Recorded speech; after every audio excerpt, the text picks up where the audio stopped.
அதுதான் இந்த அடையாளங்கள்லாம் நடக்கிற இடம். அதுதான் இப்போதைக்கு அருங்குடை இயக்கம் என்று பார்க்கிறோம்.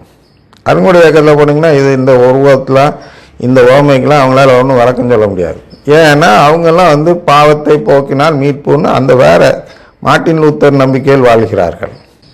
தஞ்சாவூரில் ஒரு சின்ன ஃபாதர் இருக்கிறார் இப்பொழுதுன்னு வச்சுங்க. அவர் ஒரு விளக்கம் தருகிறார். அவர் கத்தோலிக்க குரு என்ன விளக்கம் தருகிறார் என்றால், ஒருத்தர் கத்தோலிக்கராலாம் இருக்க வேண்டியதில்லை, எல்லா மதத்தை சேர்ந்தவர்களும் அங்கே போய் தீர்ப்பு நாளில் நிற்கும்போது மற்ற மதத்தில் யாரையாவது நல்லவர்களை கடவுள் கண்டால் அவர்களுக்கு மீட்பு உண்டு என்று விளக்கம் தருகிறார்.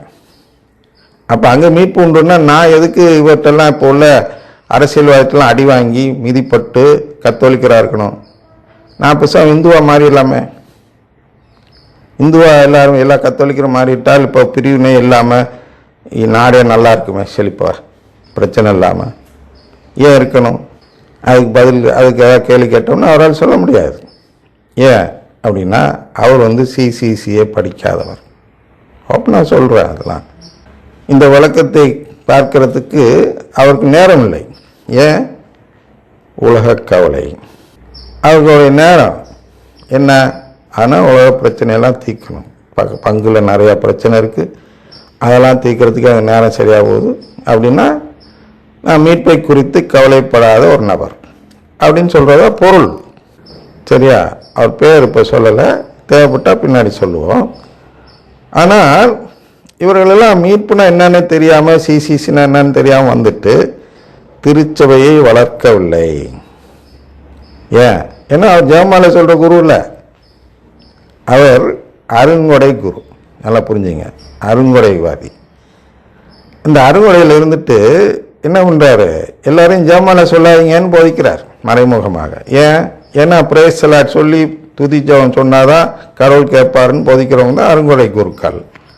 அப்போ இவருக்கு ஜெபத்தில் பங்கெடுப்பவர்கள் அனைவரும் ஜெபமாலை ஒரு முக்கியமில்லாத ஒரு ஜெபம், அதில் ஒன்றும் பிரச்சனை இல்லை. சொன்ன வார்த்தையை திருப்பி திருப்பி சொல்கிறதில்ல என்ன புண்ணியம்? நம்ம சொந்தமாக ஜெபம் சொல்லணும். ஏற்கனவே சொன்னோமல்ல, வேளாங்கண்ணி அதிபராக இருக்க தந்தை என்ன சொன்னார் சின்ன பையனை பார்த்து என்றால், என்னப்பா அல்ல இந்த மாதிரியெல்லாம் சொல்கிறேன், அதெல்லாம் வேஸ்ட்டுப்பா. உன்னால் சொந்தமாக ஜெபம் சொல்ல முடியுமா? 4-5 வயசு இருக்கக்கூடிய சின்ன பையன்டா கேட்குறார். ஏன்? அவருக்கு அதில் பெருமை. சொந்தமாக ஜெபம் சொன்னால் நல்லது, நமக்கு திறமை இருக்கிறது. திறமை வளர்ப்பதற்காக இயேசு இந்த திட்டத்தை போடவில்லை. நாமெல்லாம் விருந்துக்கு போக வேண்டும். விருந்துக்கு நான் மட்டும் போகக்கூடாது, என் பக்கத்தில் இருக்கவனே அழைச்சிட்டு போகணும். அது என்னுடைய கடமை. அது தாளந்தோமை சொல்கிறது. அதனால் அந்த கடமை 3வது கடமை, அதை நான் உடன்படிக்கை செய்ய வேண்டும் என்றால் இந்த 3வது கடமையையும் நான் செய்திருக்க வேண்டும். அடுத்த 4வது கடமை என்று ஒன்று இருக்கிறது. அது என்ன என்றால் செயலில் காட்டுவது. நாம் எதை புரிந்து கொள்கிறோமோ அதை செயலில் காட்டுவது, வாழ்ந்து காட்டுவது. நற்செய்தியை வாழ்ந்து காட்டுவது என்று விருதுவாக்கு போல் 3ஆம் சபையில் உள்ளது. அந்த வார்த்தை நல்ல வார்த்தை, அசிசியார் பயன்படுத்திய வார்த்தை. நற்செய்தியை வாழ்ந்து காட்டுவது என்பது 4வது நிலை. நற்செய்தியை வாழ்ந்து காட்ட என்ன செய்ய வேண்டும்? நமக்கு இந்த புரிதல் இருக்க வேண்டும். என்ன புரிதல் என்றால், கடவுளுடைய எதிரி யார்? கடவுளுடைய எதிரி நம்ம என்ன செய்கிறான்? அவனிடம் இருந்து நான் தப்பித்துக் கொள்வது எப்படி? அது வேண்டும். கடவுளுடைய எதிரின்னா சாத்தான் நீங்களாம் எல்லாருமே சொல்லுவீங்க. ஆனால் சாத்தானை நாம் நேரில் பார்ப்பதில்லை, அதனால் அவனை ஒன்றும் செய்ய முடியாது. அப்போ சாத்தானுக்காக பேசுகிறவர்கள் யார் அப்படின்னு கண்டுபிடிக்க தான் சாத்தானை கண்டுபிடிப்பது.